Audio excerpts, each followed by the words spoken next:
हो गया।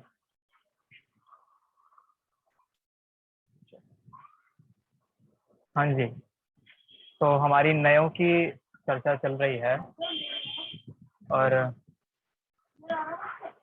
नयों के कक्षा में हम लोग ये देख रहे हैं कि किस तरीके से अपेक्षाओं से हम सब कुछ कर सकते हैं। जैसे अभी क्लास में ही भैया पढ़ा रहे थे, सुलभ भैया, कि भगवान के अंदर ये देखो, भगवान के अंदर वो देखो, भगवान के अंदर ये देखो कि उनके जैसा हम बन सकते हैं।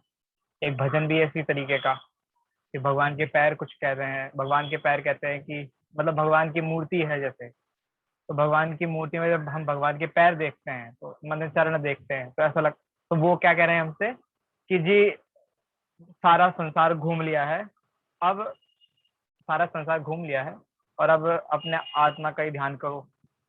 भगवान के वचन है, भगवान के वचन हमसे यही डायरेक्ट कहते हैं कि आप अपने आत्मा का ध्यान करो। भगवान की आंखें बंद हैं, नासाग्र दृष्टि है, तो वो ऐसी क्यों है? वो ऐसी इसलिए है क्योंकि वो ये कह रही है कि सब कुछ देख लिया अब तो दुनिया में, अब देखने लायक कुछ बचा नहीं है। भगवान के हाथ हैं तो भगवान अपने हाथ पे हाथ रख के बैठे होते हैं, तो ऐसा क्यों है? ऐसा इसलिए है कि वो ये कहते हैं अब कुछ करने लायक बाकी नहीं है, बस करना है तो अपनी आत्मा का ही ध्यान ध्यान करना है। तो इस प्रकार से बहुत सारी बातें समझ में आती हैं कि किस तरीके से ये स्पष्ट किया जाता है कि भगवान के अंदर ये सारी बातें आप देख लो। तो वो कैसे देख पाते हैं हम लोग? वो देख पाते हैं हम नयों के कारण। अगर नए नहीं होंगे तो ऐसी कल्पना करना पॉसिबल ही नहीं है, क्योंकि हमने आपको पहले ही बताया था कि नए होती है दृष्टि। दृष्टि का नाम नए है, देखने का नजरिया या दृष्टिकोण जिसे कह सकते हैं, तो ये नए होते हैं। तो वो इसलिए हम भगवान के अंदर या इसलिए हम किसी भी वस्तु के अंदर कोई चीज स्थापित कर सकते हैं कि हाँ ये हम ऐसा इसमें इमेजिन करें, इमेजिनेशन। हाँ, वो तो निक्षेप और नए सब एक ही बात है। तो हम ये देख रहे हैं कि किस प्रकार से हम नयों का ज्ञान कर सकें, या नए हमारे जीवन में इतने इंपॉर्टेंट क्यों है। चलिए मंगलाचरण करते हैं। अब यहाँ से आपकी स्क्रीन पर आने वाला है। हाँ जी, चलिए 4 छंद हैं, चारों पढ़ लेंगे अपन।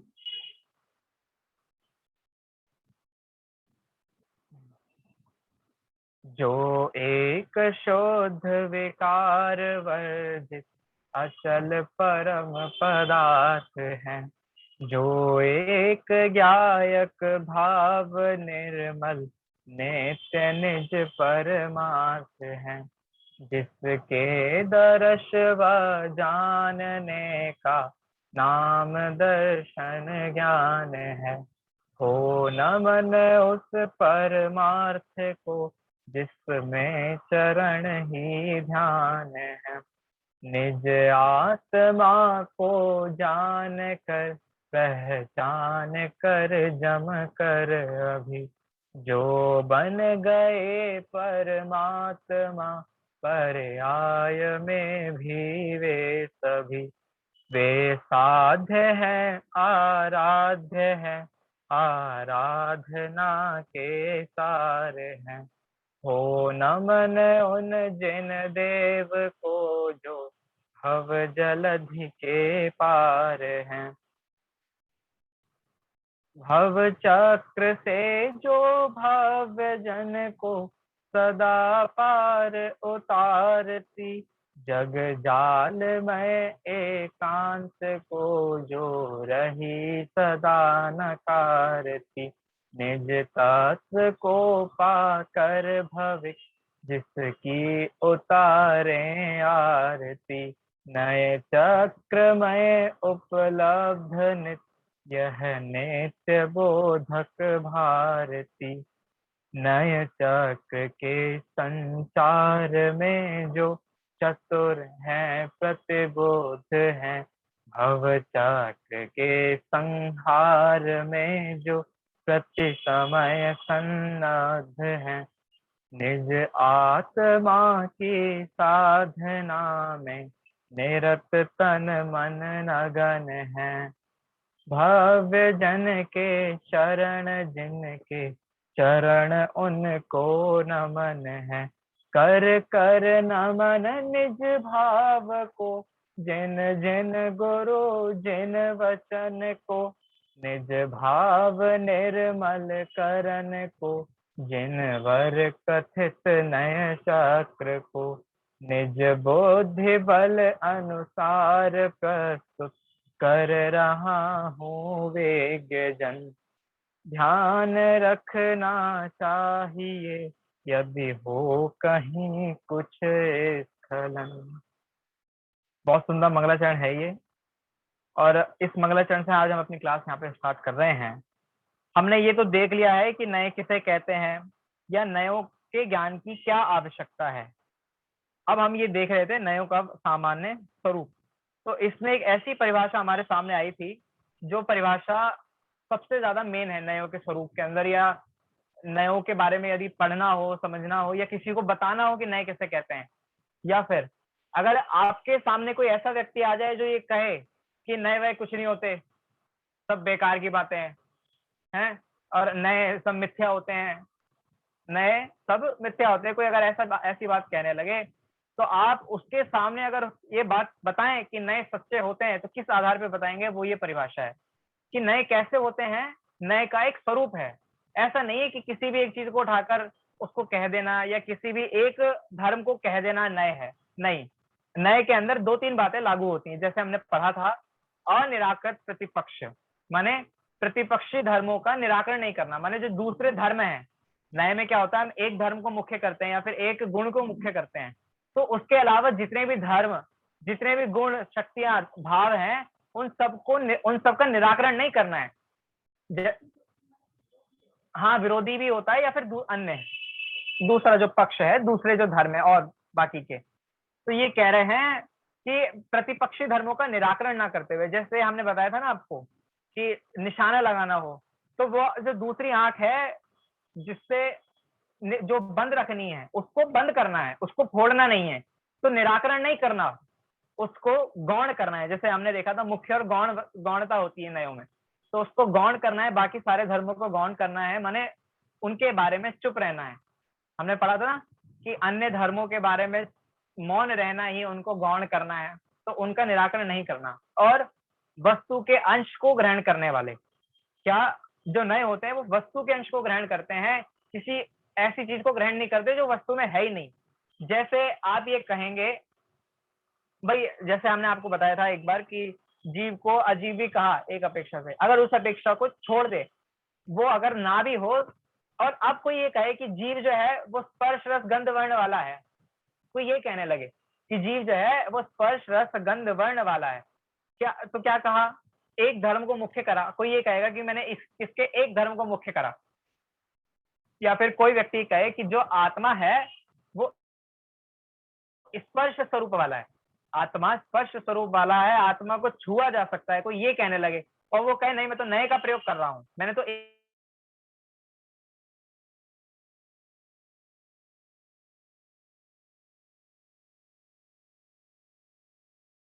एक चीज को मुख्य नहीं किया, उसने तो किसी और चीज को ग्रहण कर लिया। अगर वो वस्तु के अंश को ग्रहण करता तो उसमें स्पर्श नाम का कोई अंश है ही नहीं। आत्मा तो अस्पर्शी है, समय सारे में आप सभी पढ़ेंगे जीवाजी अधिकार में कि आत्मा जो है अस्पर्शी है, आत्मा को छुआ ही नहीं जा सकता।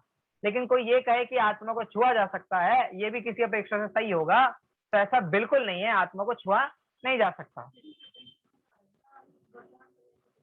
नहीं, आत्मा को छुआ ऐसा भी नहीं है। ये लगाओ मत ना, अभी तो सामान्य चल रहा है, कथनचित भी मत लगाए अभी।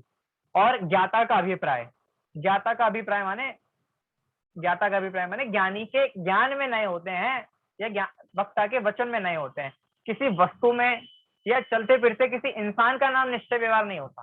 वैसे निश्चय नाम के बहुत बच्चे होते हैं, हमने देखे निश्चय जैन हैं ऐसे कुछ दिल्ली में हमारे, लेकिन निश्चय और व्यवहार नाम का कोई व्यक्ति नहीं होता कि जैसे हमने दिमाग में कल्पना कर रखी है कि ये चीज निश्चय, ये चीज व्यवहार।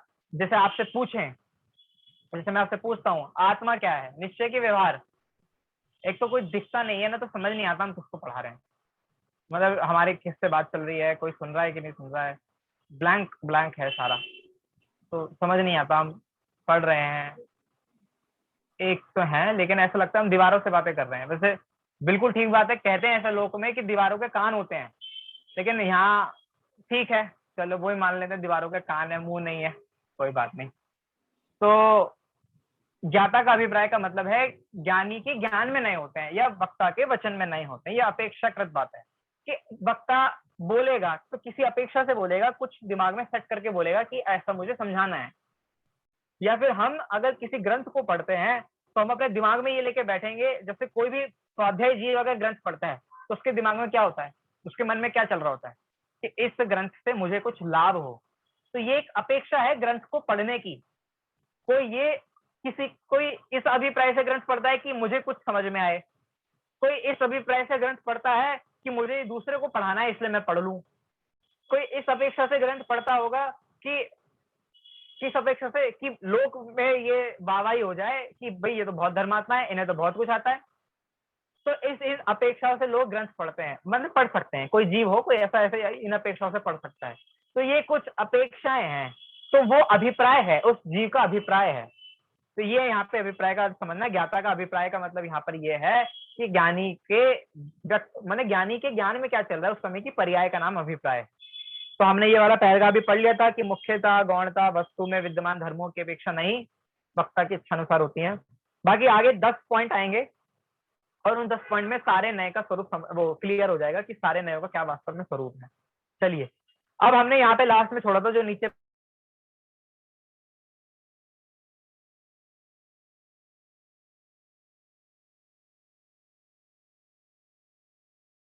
प्रश्न लिखे हैं, तो वो वचनात्मक कैसे हो सकते हैं। ये प्रश्न है कि यदि नए श्रुत ज्ञान के भेद हैं तो वो वचनात्मक कैसे हो सकते हैं। भाई ज्ञान अलग है, ज्ञान किसका गुण है और वचन किसका गुण है, बोलिए कौन बताएगा। वचन किसका गुण है, वचन ज्ञान का तो मुझे मालूम है कि ज्ञान आत्मा का गुण है, वचन किसका गुण है।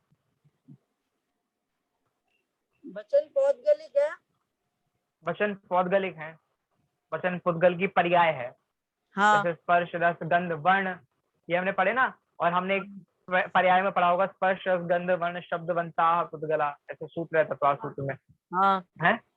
हाँ 5वें अधिकार में विषय है, मैंने पुद्गल के विषय ऐसा कुछ करके वो सूत्र का अभिप्राय है। तो यहाँ प्रश्न है कि आपने कहा नए जो होते हैं ज्ञानी के होते हैं और नए जो होते हैं ज्ञान में होते हैं, बाहर नहीं होते। तो इसका मतलब नए श्रुत ज्ञान के भेद हैं। एक परिभाषा थी ना, सम्यक ज्ञानम प्रमाणम, और नए क्या है, प्रमाण के अंश हैं, सम्यक ज्ञान के अंश हैं। तो नए तो सिर्फ ज्ञानात्मक ही होने चाहिए, नए तो सिर्फ ज्ञान में ही होने चाहिए, वचन में नए कैसे आ सकते हैं, यहाँ पे एक प्रश्न है। अभी तो यहाँ प्रश्न समझो, वो ये उत्तर तो ऐसा ही है, लेकिन प्रश्न ये है कि श्रुत ज्ञान के भेद को नए कहा, तो ज्ञान के भेद को नए कहा, यानी कि नए भी ज्ञान ही है, नए भी जानने की एक चीज है या ज्ञान की एक पर्याय है। तो ये नए वचनात्मक कैसे हो सकते हैं, ये प्रश्न है। अब उत्तर देंगे, देखो उत्तर क्या है। श्रुत को भी द्रव्य श्रुत और भाव श्रुत के भेद से 2 प्रकार का माना गया है। भाई श्रुत ज्ञान जो है उसके 2 भेद हैं, द्रव्य श्रुत और भाव श्रुत। कोई बताएगा ये द्रव्य श्रुत और भाव श्रुत क्या है। समय सार में पढ़ा है, मतलब साहू जी ने।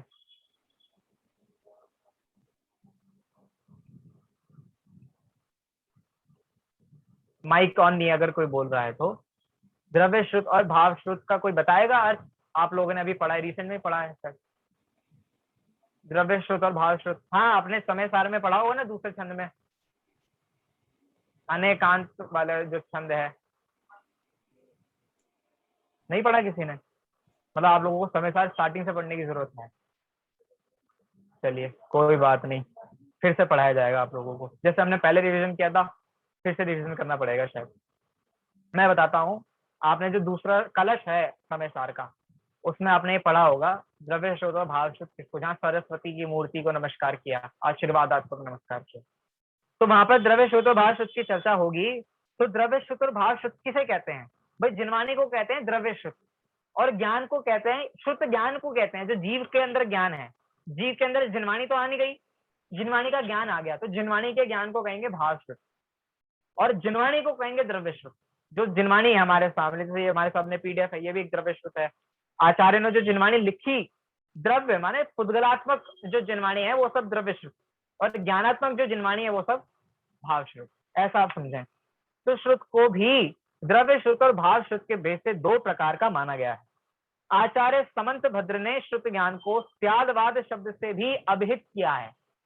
आचार्य समंत भद्र बहुत बड़े आचार्य हुए, आपने नाम सुना होगा, या फिर नाम नहीं सुना होगा तो एक कहानी जरूर सुनी होगी कि उन्होंने नमस्कार किया, चंद्रप्रभ भगवान की प्रतिमा निकल गई, शिव पिंडी फट गई, इस तरीके से आपने कहानी सुनी होगी। तो वो जिनके बारे में वो आचार्य, वो समंत भद्र थे। तो आचार्य समंत भद्र न्याय के बहुत बड़े आचार्य थे। तो उन्होंने श्रुत ज्ञान को स्यादवाद कह दिया कि स्यादवाद माने श्रुत ज्ञान और श्रुत ज्ञान माने स्यादवाद, एक ही बात है उनके लिए। तो ऐसा कैसे? श्रुत ज्ञान को स्यादवाद क्यों कहा? श्रुत ज्ञान को स्यादवाद क्यों कहा? क्योंकि श्रुत ज्ञान के वेद का नाम नय है, और नय जो होते हैं जब वाणी में होते हैं तो क्या कहा जाता है उन्हें? स्यादवाद।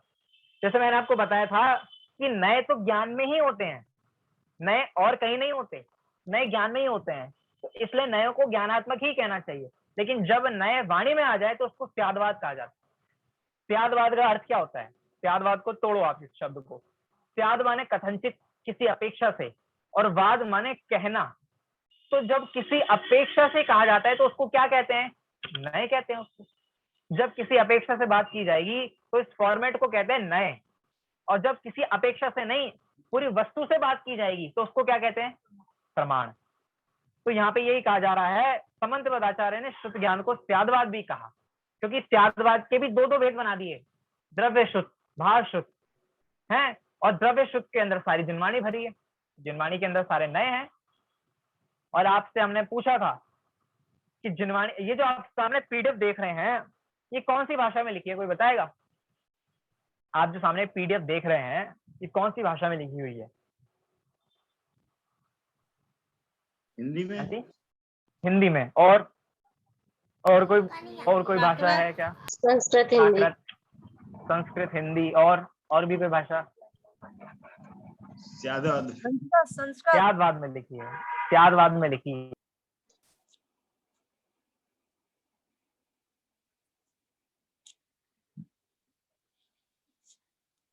अरे आवाज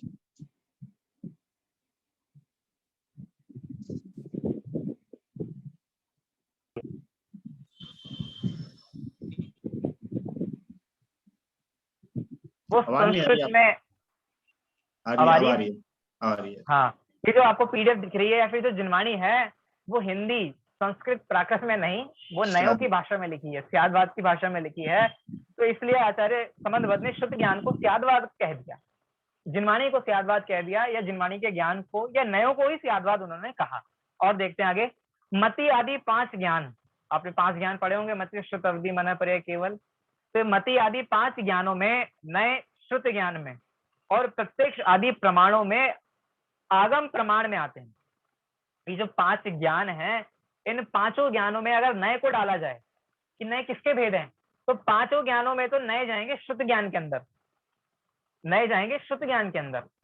और प्रमाण के अंदर अगर देखा जाए कि नए कहाँ जाएंगे, भाई आपने कहा कि किसी ने कहा कि जी ये नए जो है ये कहाँ जाएंगे, अगर ज्ञान की बात की जाएगी, अगर भेद देखे जाएंगे ज्ञान के, तो श्रुत ज्ञान के अंदर। और अगर ज्ञान के भेद नहीं देखें, सिर्फ प्रमाण देखें, तो किस प्रमाण के अंदर? आगम प्रमाण के अंदर। अच्छा, कोई बताएगा कि प्रमाण के कितने भेद होते हैं? 2। और कौन कौन से भेद हैं प्रमाण के? प्रमाण के 2, प्रत्यक्ष और परोक्ष। प्रत्यक्ष और परोक्ष। और कोई बताएगा प्रमाण के और कोई भेद होते हैं क्या?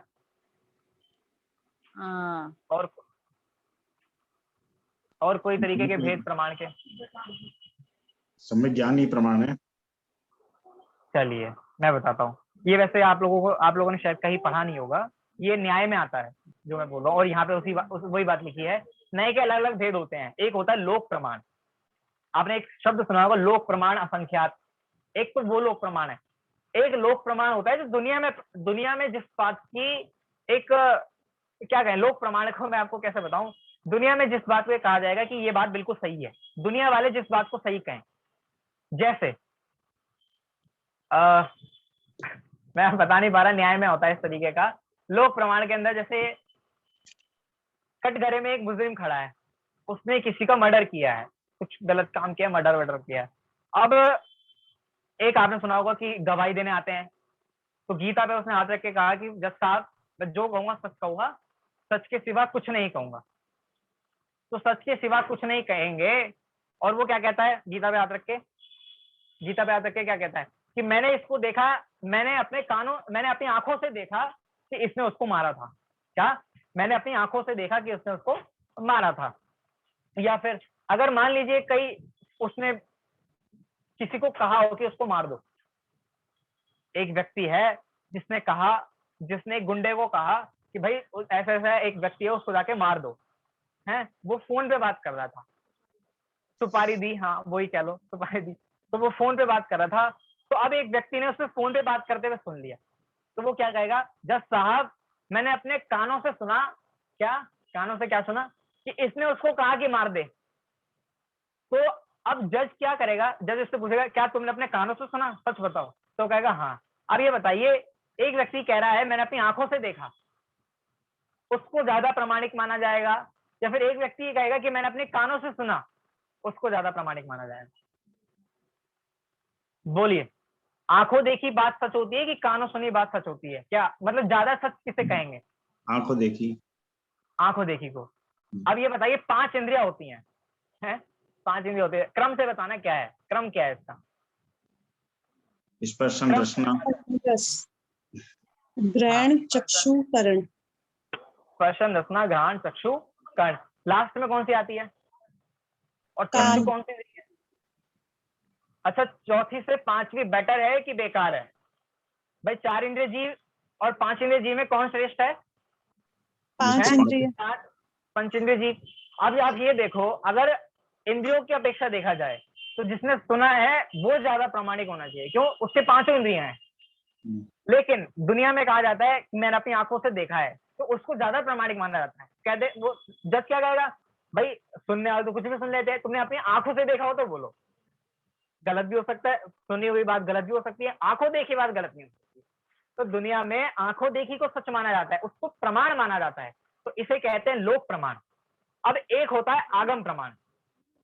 आगम प्रमाण जिसकी यहाँ बात कर रहे हैं, आगम प्रमाण में क्या होता है कि आगम ने जो कहा वो प्रमाण, आगम में जो आया वो प्रमाण, जिनवाणी ने जो कहा वो प्रमाण। क्या आपने अगर गुरुदेव जी के प्रेजेंस सुने हो, अगर कोई जानता हो कांजी स्वामी जी, उनके अगर प्रेजेंस सुने हो, जब वो प्रवचन लास्ट होते हैं, मतलब जब वो प्रवचन खत्म हो जाते हैं, पूरे हो जाते हैं, तो लास्ट में जो श्रोता होते थे आगे बैठे हुए, वो पता है क्या बोलते थे?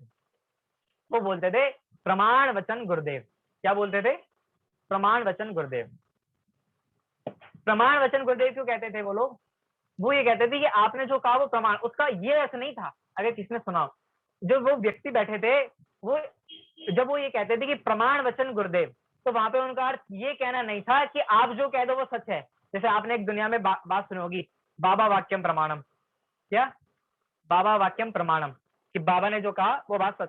जैसे एक मूवी आई थी पीके, तो पीके में वो क्या कहता है, मतलब लोग तो उसके भक्त होते हैं कि बाबा जी ने जो कह दिया वो ठीक है, बाबा जी ने जो कह दिया ठीक है, लेकिन पीके की सोच अलग होती है। हम सब पीके हैं उस तरीके के, हमारी सोच अलग है। जो ये कहें कि नहीं बाबा बाबा कुछ नहीं होते, ये रॉन्ग नंबर है। पीके कहता था ये रॉन्ग नंबर है, जिससे तुम बात कर रहे हो, वो बाबा कहते थे कि मैं भगवान से डायरेक्ट बात कर रहा हूँ। तो कहते थे कि बीच में कोई फिरकी ले रहा है, तुमने जो लगाया वो रॉन्ग नंबर है। तो ये रॉन्ग नंबर वाली बात है, ऐसी कोई बात होती नहीं है। आगम प्रमाण का वहां पे मैंने वहां जो ही कहते थे प्रमाण वचन गुरुदेव, वहां पे इसका ये अर्थ था कि गुरुदेव जो ये कहते वो बात सच नहीं, गुरुदेव ने जिनवाणी में देख के वो बात कही है। तो जिनवाणी जो है वो बिल्कुल सच है, जिनवाणी के ऊपर कुछ नहीं।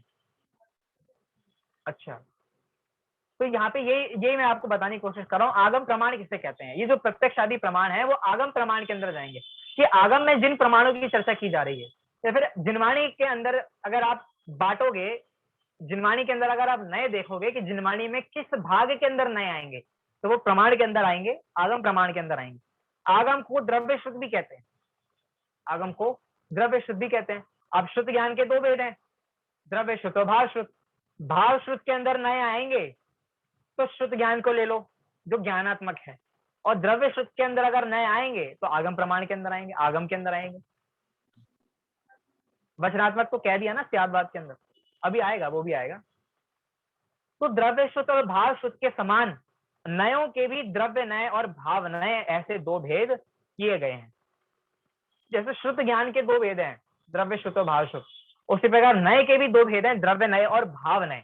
अब कोई बताएगा द्रव्य नय और भाव नय का क्या अर्थ होगा यहाँ पे? बिल्कुल ऐसे ही लगेगा जैसे द्रव्य श्रुत और भाव श्रुत का लगा। यहाँ द्रव्य नय किसको कहेंगे, भाव नय किसको कहेंगे? अब तो पढ़ लो, नीचे भी लिखा है, पढ़ के बता दीजिए क्या लिखा है। चलिए द्रव्य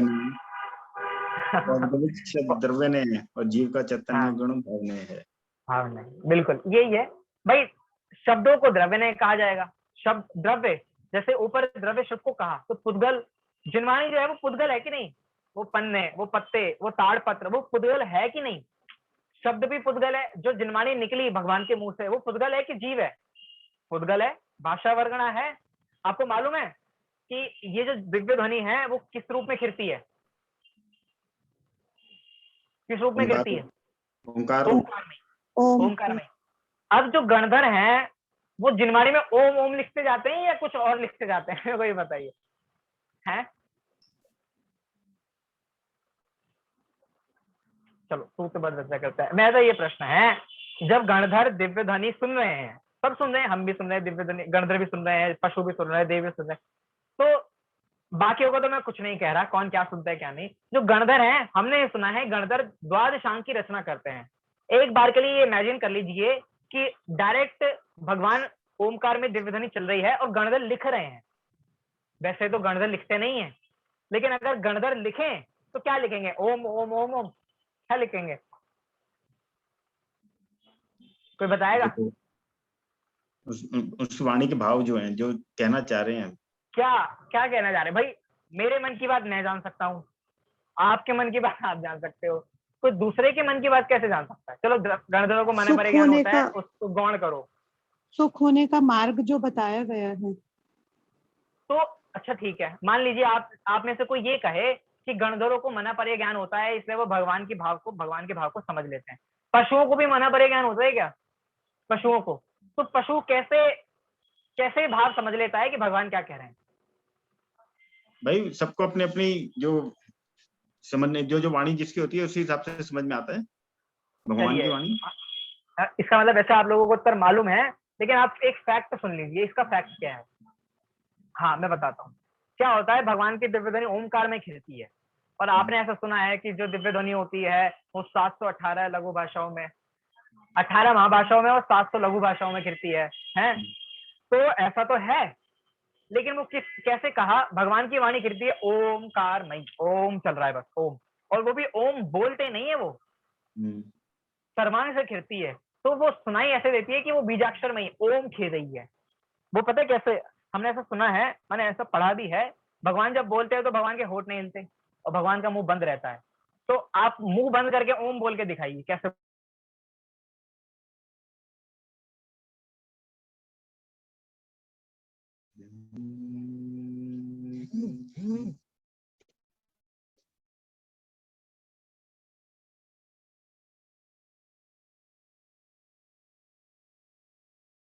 बोलेंगे। तो जीव के कानों पर पड़ती है, जैसे वो जीव के कानों पर पड़ती है, वैसे ही वो वाणी अनक्षरात्मक से अक्षरात्मक हो जाती है।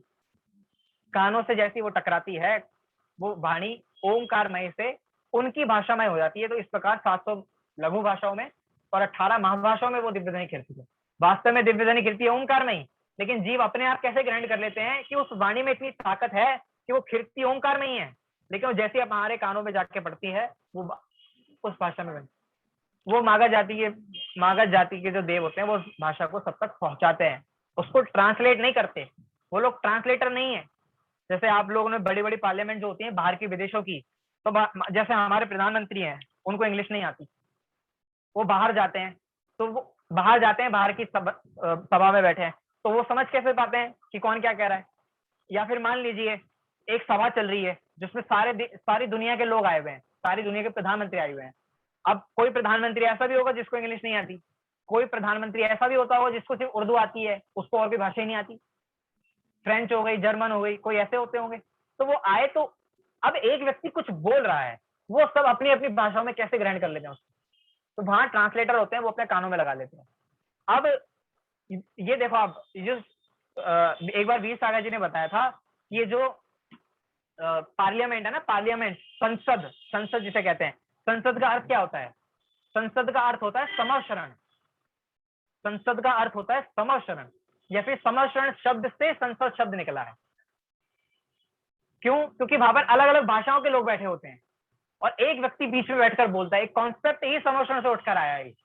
ये जो संविधान सभा का जो कॉन्सेप्ट है वो समशरण से उठकर आया है कि एक व्यक्ति बीच में बैठा है और उसके चारों लोग बैठे हैं। आपने देखो ना, गोल होती है सभा, गोल होती है ऐसे, कभी देखो आप टीवी पर, और सारे अलग अलग भाषाओं के लोग बैठे होते हैं, वो सब सुनते हैं।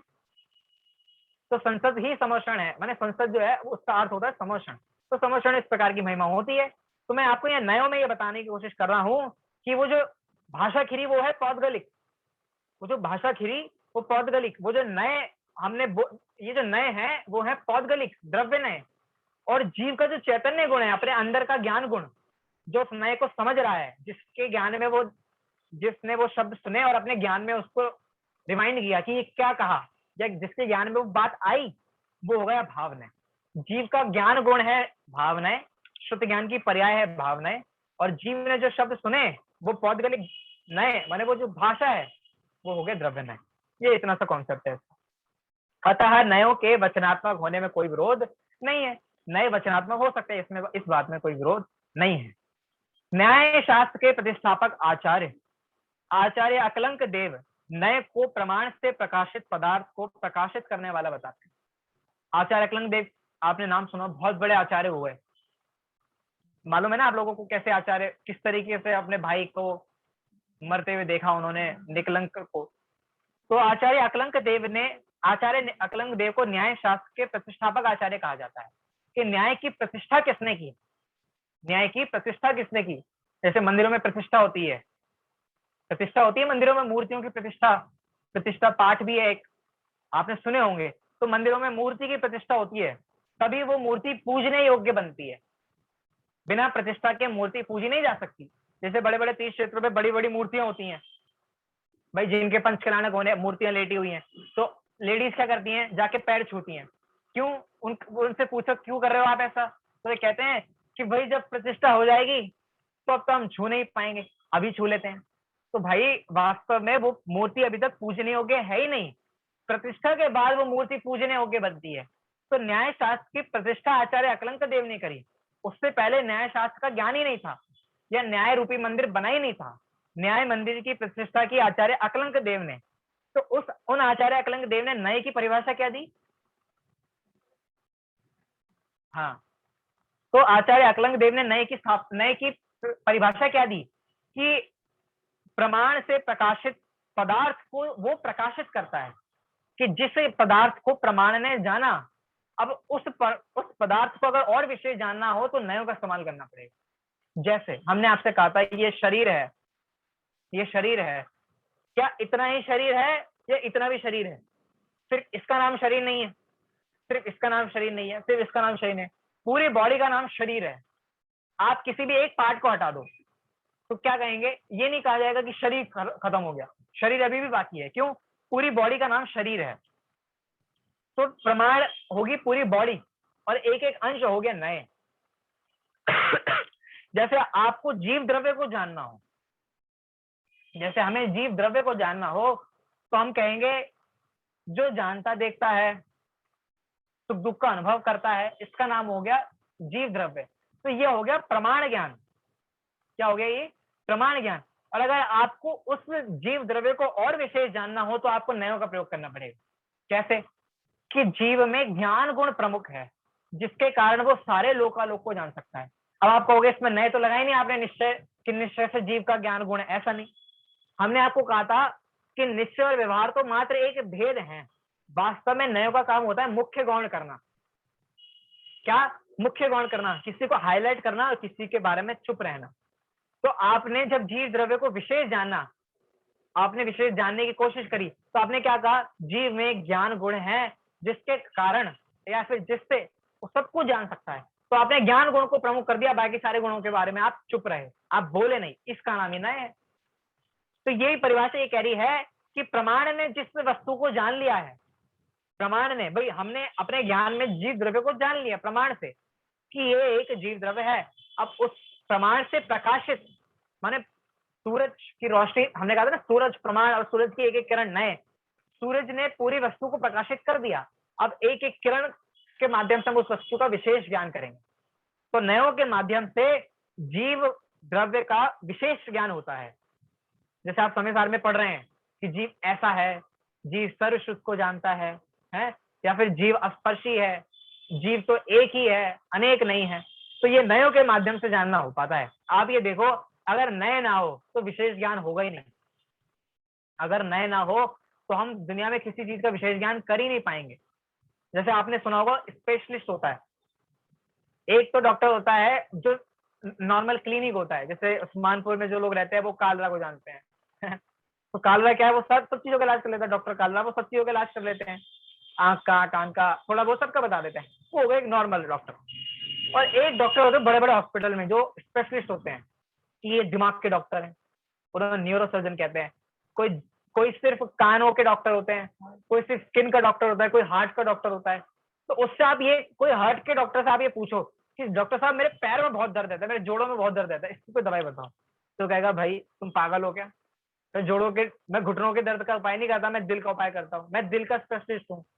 तो लोग क्या कहते हैं, काय बात के डॉक्टर हो तुम किस बात के डॉक्टर, जब तुम्हें यही नहीं पता घुटनों के दर्द में क्या खाना चाहिए क्या नहीं खाना। तो ये होते हैं स्पेशलिस्ट। एक डॉक्टर जो होते हैं वो सबका इलाज कर लेते हैं, एक डॉक्टर जो होते हैं वो स्पेशलिस्ट होते हैं, एक ही चीज का इलाज कर पाते हैं। अब आप ये देखो, जो लोग सबका इलाज कर लेते हैं उसकी कोई कीमत नहीं होती। जो किसी एक चीज का इलाज करने में परफेक्ट होता है उसकी बहुत कीमत होती है, उसकी फीस ज्यादा होती है, उससे मिलने के 1000 रुपए होते हैं। मिलने के, इलाज कुछ नहीं करा उसने, दवाई कुछ नहीं दी, बस मिलने के, उसकी फीस ज्यादा होती है। और आप, एक डॉक्टर ऐसा होगा उससे आप पूरे शरीर का इलाज करवा लो तब भी उसकी फीस 1000 रुपए नहीं बनेगी, दवाई का खर्चा 1000 रुपए नहीं बनेगा। ऐसा क्यों है?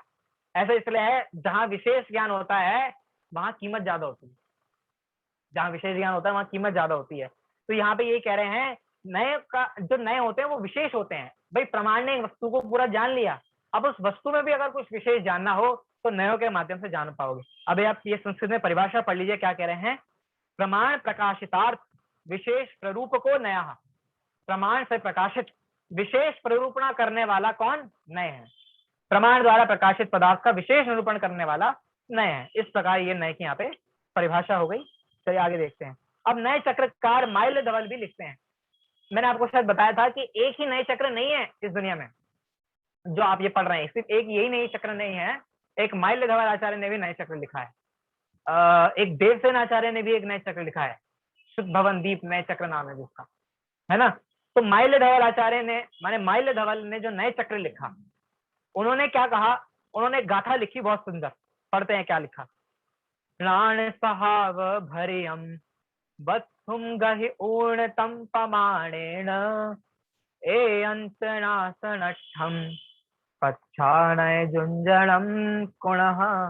क्या कह रहे हैं, अनेक स्वभावों से परिपूर्ण वस्तु को, जो वस्तु है उसमें एक स्वभाव नहीं है, वस्तु अनेकांत वाली होती है। अनेकांत माने अनंत धर्म, अनंत स्वभाव वस्तु में। जैसे जीव है, क्या जीव का स्वभाव से जानना देखना है? कोई बताएगा जीव का और कोई स्वभाव? जीव का कोई स्वभाव बताएगा? जीव का स्वभाव क्या है? इसमें चेतना होती है, चेतना, ज्ञाता, दृष्टा। और जीव में और कोई स्वभाव नहीं होता? जीव में कोई स्वभाव नहीं होता? चारित्र स्वभाव है। चारित्र स्वभाव है। और चलिए ठीक है। अरे जीव में तो आप तो सीधे सीधे ये कहते हैं, जीव में भाई साहब अनंत स्वभाव है। जीव में अस्तित्व नाम का भी एक स्वभाव है, जीव में वस्तु नाम का भी एक स्वभाव है। जीव वस्तु है ऐसा भी उसमें एक स्वभाव है, जीव उपादान है ऐसा भी उसमें एक स्वभाव है, जीव है ऐसा भी उसमें एक स्वभाव है। तो ऐसे अनंत स्वभाव हैं। तो अनेक स्वभावों से परिपूर्ण वस्तु जो होती है वो अनेक स्वभावों से परिपूर्ण है, भरी हुई है। तो अनेक स्वभावों से परिपूर्ण वस्तु को प्रमाण के द्वारा ग्रहण करने के पश्चात, भाई वस्तु को प्रमाण से जानने के बाद एकांतवाद का नाश करने के लिए नयों की योजना करनी चाहिए। जैसे ये माइल धवल आचार्य हुए ना, ये बहुत पहले हुए, बहुत पहले। तो तो उस समय राजा लोग हुआ करते थे। तो राजा जब युद्ध करने जाते हैं तो ऐसे ही चले जाते हैं या कुछ प्लान करते हैं? क्या कोई बताएगा क्या प्लान करते हैं वो लोग?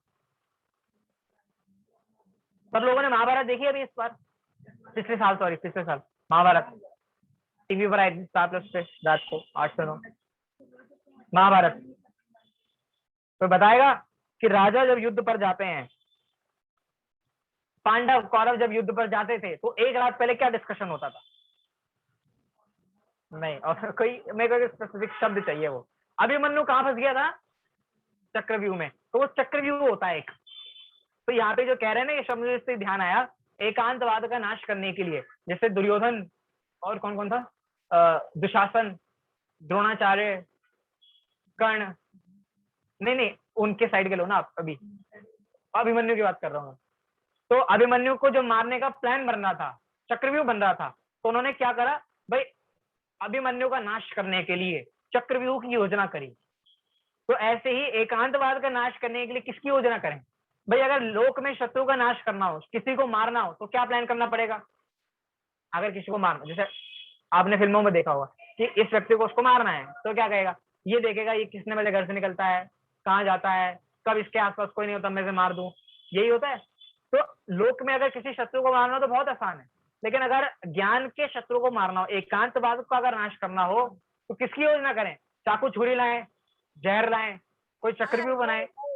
कुछ नहीं करना, सिर्फ नयों की योजना करनी चाहिए, ऐसा नए चक्रकार यहाँ पर कहते हैं। और देखिए और क्या कह रहे हैं, धवलाकार। धवलाकार आपने नाम सुना होगा, बहुत बड़ा ग्रंथ है, षटखंडागम के 5 खंडों पर जो टीका लिखी गई उसका नाम है धवला। तो धवलाकार माने कि आचार्य वीरसेन। आचार्य वीरसेन क्या कह रहे हैं? आचार्य वीरसेन ने तो नयों की उत्पत्ति ही प्रमाण से वो मानते हैं। वो कहते हैं नए कहाँ से उत्पन्न होते हैं? नए प्रमाण से उत्पन्न होते हैं। जैसे एक भक्तामर में एक श्लोक है बहुत अच्छा, मुझे ध्यान नहीं है कितने नंबर का श्लोक है, लेकिन उसमें है कि सारी दिशाएं बहुत अच्छी हैं, 22 नंबर का श्लोक है। वहां पे दिशाओं की बात है कि पूर्व दिशा जो है उसकी एक अलग ही महिमा है। क्यों?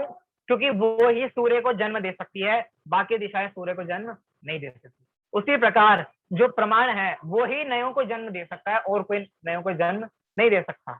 माने प्रमाण जो होता है वो सम्य ज्ञान होता है। आप ये दिमाग में बिठा लो इस बात को। कोई अगर ये कहे कि जीव पुद्गल है, तो आप उसको कैसे पकड़ सकते हो? कैसे पकड़ सकते हो उस बात को? आप ये देखो कि जीव में पुद्गल होने का धर्म है कि नहीं है। क्या जीव पुद्गल हो सकता है?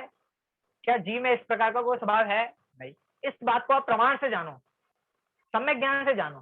सम्यक ज्ञान से जानने के बाद आप नए बिल्कुल एग्जैक्ट लगा पाओगे कि इसमें ये बात घटित होगी कि नहीं होगी। यहाँ पे कह रहे हैं प्रमाण की, नयों की उत्पत्ति ही प्रमाण से होती है। नए जो जन्म लेते हैं वो प्रमाण से ही लेते हैं। इसका मतलब पहले आपको पूरी वस्तु को जानना ही पड़ेगा। अगर कोई सीधा घर से उठकर आ जाए और कहे मुझे समयसार पढ़ा दो, तो समयसार नहीं पढ़ पाएगा। क्यों? क्योंकि पहले आप संपूर्ण जिनवाणी का एक सामान्य स्वरूप जानो, उसके बाद आप किसी ग्रंथ को उठाना। जैसे बाल बोध है, आप लोग वितरक ज्ञान पढ़ते हैं इससे एक क्लास पहले, तो पहले आप इन जिनवाणियों को पढ़ें, इन बातों को पढ़ें, उसके बाद ही आप किसी ग्रंथ को पढ़ पाएंगे। पहले आप यही समझ लें कि अनुयोग नाम की कोई चीज होती है, जिनवाणी नाम की भी कोई चीज होती है। सीधा समयसार उठाकर आप पढ़ें और ये कहें कि जी इसमें तो ऐसे से लिखा है, आत्मा कुछ खाता पीता नहीं, आत्मा किसी को मारता नहीं है। ऐसे ही हुआ था बनारसी दास जी के साथ। बनारसी दास जी बहुत बड़े विद्वान, लेकिन जब उनके हाथ में समयसार लगा तो वो स्वच्छंदी हो गए। कहते हैं कमरे में बंद होकर सारे कपड़े उतार कर बैठ जाते थे कि और ध्यान करते हुए आत्मा और बाहर आके कपड़े पहन लेते थे। ऐसा नहीं है स्वरूप आत्मा का, स्वरूप मतलब ध्यान करने का ऐसा स्वरूप नहीं है। तो वो क्यों हुआ? क्योंकि उन्होंने डायरेक्ट समयसार उठा लिया, डायरेक्ट ऐसा ग्रंथ उठा लिया जिसकी विवक्षा सबसे पार है, सबसे अलग है। तो प्रमाण से पहले वस्तु को जाने, उसके बाद नयों को जाने। ये यहाँ पे इतना कहने का मतलब है। अपनी बात सिद्ध करते हुए वे लिखते हैं प्रमाण आदो नयानाम उपपत्ति अणवय गठे गयठे गुणप्रहाण भाया ही पायाण उपपत्तिदादो, जो भी है हमें को नहीं पढ़ने में आ रहा क्योंकि ये प्राकृत थोड़े टफ है। प्रमाण से नयों की उत्पत्ति होती है, सीधी सी बात है। नयों की उत्पत्ति किससे होती है? प्रमाण से होती है। क्यों? क्योंकि वस्तु के अज्ञात होने पर, क्यों? क्योंकि वस्तु, जब तक वस्तु का ज्ञान नहीं है, वस्तु के अज्ञात होने पर उसमें गौणता और मुख्यता का अभिप्राय ही नहीं बनता। जब तक आप वस्तु को जानेंगे नहीं तो आप ये कैसे घटित कर पाएंगे कि इसमें इस बात को मुख्य करना है, इस बात को गौण करना है। अगर मुख्य गौण की व्यवस्था करनी है तो पहले वस्तु को जान लो, वस्तु के सारे धर्मों को जान लो, उसी के बाद आप ये घटित कर पाएंगे कि हाँ मुझे इस बात को हाईलाइट करना है और इस बात को गौण करना है। ठीक है, चलिए। द्रव्य स्वभाव प्रकाशक नए चक्र में नए की परिभाषा इस प्रकार दी गई है। गाथा पढ़िए, 173 नंबर की गाथा है। द्रव्य स्वभाव प्रकाशक नए चक्र में जमनाणीण वियप्पम सुवा स्वयं वस्तु अंश संगहणम तम इहणयम पौत्तम नाणे पुणतेन नाणेन। क्या कि शुद्ध ज्ञान का आश्रय लिए हुए ज्ञानी का जो विकल्प वस्तु के अंश को ग्रहण करता है उसे नए कहते हैं। क्या कह रहे हैं यहाँ पे? शुद्ध ज्ञान का आश्रय लिया हुआ जो ज्ञानी माने जो जीव है, सबसे पहले उसको शुद्ध ज्ञान का आश्रय लेना है, माने प्रमाण का आश्रय लेना है। सबसे पहले उसको प्रमाण से पूरी वस्तु को जानना है। तो शुद्ध ज्ञान का आश्रय लिए हुए ज्ञानी का जो विकल्प, अब आप ये बताइए विकल्प किसे कहते हैं? कोई बताएगा यहाँ पे विकल्प का क्या अर्थ है? हाँ जी बताइए। विकल्प मीन्स होता है कि हमें कि कोई भी कार्य करना होता है ना, तो उसमें विकल्प खड़े करना। उसमें विकल्प खड़े करना कैसे? ये क्या विकल्प? जैसे कि हमें विकल्प- कोई भेद विज्ञान कहते हैं जैसे, वैसे विकल्प कहते हैं कि हमें एक चीज नहीं मिली तो हम उसमें एक में नहीं दूसरे में भाग रहे हैं, दूसरे तीसरे में भाग रहे हैं, विकल्प खड़े कर रहे हैं अपने। अच्छा चलिए ठीक है, एक ये अर्थ बहुत अच्छा है वैसे विकल्प का, कि मतलब ज्ञान के गेय बदलते रहना, इसका नाम भी विकल्प है। इनका कहने का अर्थ ये था। अब मैं है भेद पैदा करना। यहाँ पर जो विकल्प का अर्थ है यहाँ पे है ज्ञान की पर्याय, वो पर्याय जो वस्तु को जान रही है। शुद्ध ज्ञान की वो पर्याय जो वस्तु को जान रही है, जो आत्मा को जान रही है, जिसमें अब नए घटित होने वाले हैं। शुद्ध ज्ञान का आश्रय लिए हुए ज्ञानी का विकल्प, यानी कि ज्ञानी का ज्ञान, सीधी सी बात ये ले लो, ज्ञानी का ज्ञान वस्तु के अंश को ग्रहण करता है। माने ज्ञानी के ज्ञान की वो पर्याय जिसने शुद्ध ज्ञान का आश्रय लिया हुआ है, जिसने प्रमाण से पूरी वस्तु को जाना हुआ है। अब जो वस्तु के किसी एक अंश को ग्रहण करने वाली है, वो ज्ञान की पर्याय, उसका नाम नए। बहुत ज्यादा डीप हो गया ये। यहाँ पे सीधा सा अर्थ इसका ये है कि जो नए होते हैं वो ज्ञान की पर्याय होते हैं, ज्ञान की पर्याय होते हैं। लेकिन वो पर्याय की एक शर्त है, ऐसे ही किसी एक अंश को नहीं उठा लेना है, किसी को भी उठा लो, उसी अंश को उठाना है। माने उसी अंश को उठाना, एक अंश को तभी उठाना है जब आप सारी वस्तु को जान लो। जब आप सारी वस्तु को जान लो, उसी के बाद किसी एक अंश को उठाना, उसे नए कहते हैं। और उस ज्ञान से जो युक्त होता है वह कौन है? वो ज्ञानी। ज्ञान से युक्त जो होगा वही ज्ञानी होगा। अन्य बातें सामान्य होने पर भी इसमें यह विशेषता है कि एक और तो ज्ञानी को विकल्प को नए कहा गया है, कि ज्ञानी के विकल्प को नए कहा गया है, और दूसरी ओर नए ज्ञान से युक्त आत्मा को ज्ञानी माना गया है।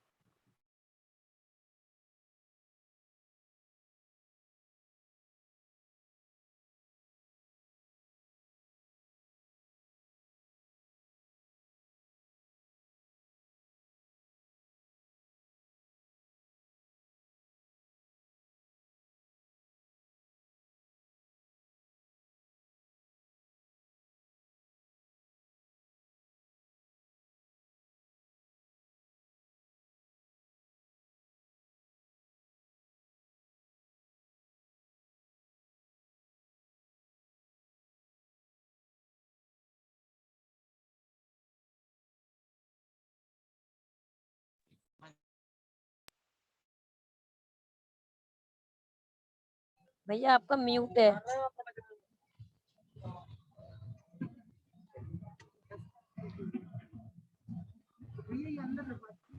हाँ जी, आवाज आ रही है मेरी? Yes yes yes. हाँ जी, और तो थोड़ा डिस्टर्ब हो गया था। यहाँ पर दो चीजों को एक दूसरे से जोड़ा जा रहा है। कैसे? तो आपने एक एग्जांपल सुना होगा, एक कहानी सुनी होगी। किसी बच्चे से पुलिस वाले ने पूछा तुम्हारा घर कहाँ है, तुम्हारा घर कहाँ है? तो उसने जब बच्चे ने जवाब दिया पुलिस स्टेशन के सामने या फिर पोस्ट ऑफिस के सामने। और ये भी पोस्ट ऑफिस कहाँ है? तो वो कहता है मेरे घर के सामने। क्या एक बच्चे से एक पुलिस वाले ने पूछा, वो खो गया था, बच्चा खो गया था, उससे पूछा बेटा आपका घर कहाँ है? तो उसने कहा पोस्ट ऑफिस के सामने, मेरे घर के सामने एक पोस्ट ऑफिस है। अब उन्होंने पूछा ये पोस्ट तो किसका है, उसने कहा मेरे घर के सामने। दो चीजें वो आपस में इधर उधर हो रही हैं। ये तो वैसे एक दोष होता है जिसको अन्योन्य आश्रित दोष कहते हैं, इस तरीके के दोष कहे जाते हैं। लेकिन यहाँ पर भी एक ही चीज को रिपीट कर रहे हैं, क्या, कि जो जिसको नए ज्ञान होगा वही ज्ञानी होगा। क्या, आप दिमाग में बिठाना इस गाथा का भाव, जिसको नए ज्ञान होगा, जो नयों के बारे में जानता है, वही वास्तव में ज्ञानी कहलाएगा। और जो ज्ञानी होगा, अब इस बात को उल्टा कर दिया इन्होंने, जो ज्ञानी होगा उसी वही नई ज्ञानी होगा, उसी को नए के बारे में ज्ञान होगा। इस बात को यहाँ कह रहे हैं। माने इस गाथा की विशेषता यह है कि ज्ञानी के विकल्प को नए कहा पहले तो, ज्ञानी का जो विकल्प है, ज्ञानी की जो पर्याय है, उसका नाम नए है। और जिसको जो नए ज्ञानी है, जिसको नयों का ज्ञान है, वही वास्तव में ज्ञानी है। तो इस बात को आप समझिएगा। इसका मूल भाव यही प्रतीत होता है कि वे इस बात पर बल देना चाहते हैं कि सम्यक नए ही नए हैं और वह नए ज्ञानी के ही होते हैं। सम्यक नए ही नए हैं और वो नए ज्ञानी के होते हैं। अभी एक नया शब्द आ गया, सम्यक नए। अभी तक तो हम ये कह रहे थे नए होते हैं, नए होते हैं, नए होते हैं। अब नए में भी दो भेद खड़े हो गए, सम्यक नए और मिथ्या नए। जीव ज्ञान दर्शन वाला है, ये सम्यक नए की मिथ्या नए हैं? सीधी सी बात है, ये सम्यक नए हैं।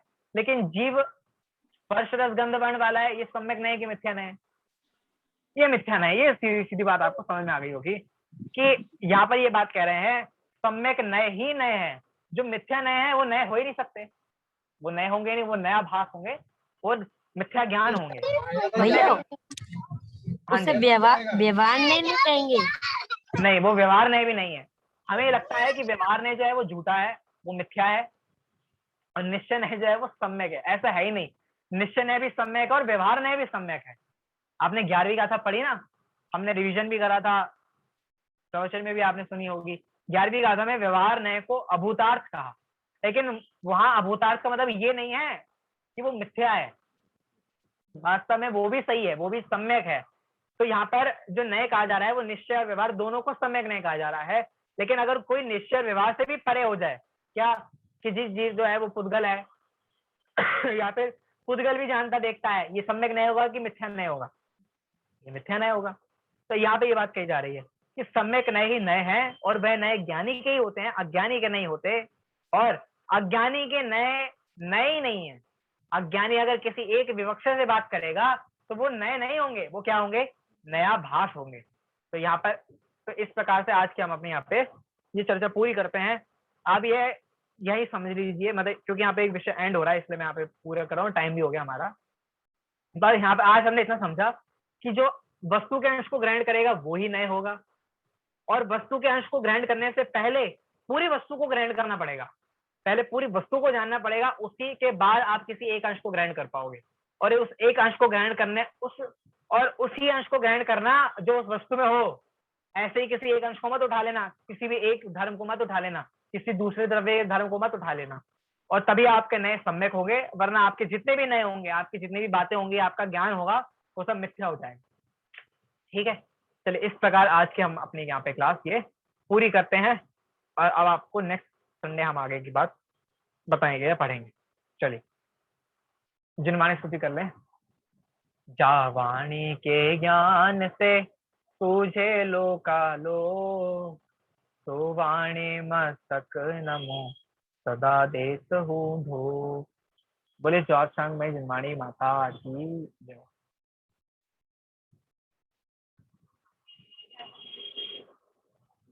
किसी को कोई प्रश्न हो तो वो बता दें, मैंने पर्सनली पूछ लीजिएगा।